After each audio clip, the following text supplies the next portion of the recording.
photo. Charlie Galley, Getty Images. For Disney, Marvel Studios head Kevin Feige doesn't want to talk about the future of the MCU, but that hasn't stopped a few websites from throwing deep-cut Marvel references at him in hopes of getting their favorite obscure or semi-obscure characters into a movie.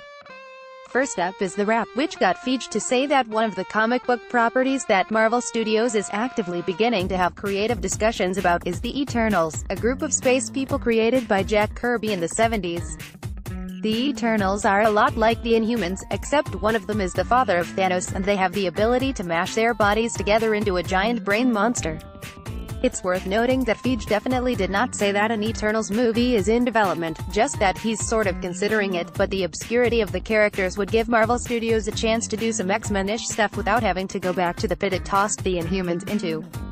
Speaking of things that are sort of being considered, Screen Rant got Feige to acknowledge the existence of Moon Knight, a character that Marvel fans say is like a better version of Batman even though he's not. Feige says that it's possible that Moon Knight could come to the MCU, but he has no idea when it might happen, if it happens at all, so it's way too early to say that he's getting a movie. If it seems odd for Marvel to be vaguely considering movies about these characters that aren't quite at the same level as current MCU superstars Captain America and Iron Man, then it should be encouraging to hear that Marvel might still be thinking about a solo Black Widow movie as well. According to the unnamed sources of that hashtag show, Marvel is developing a Black Widow movie that will take place before her initial appearance in Iron Man 2, and that a still brainwashed Winter Soldier might make an appearance.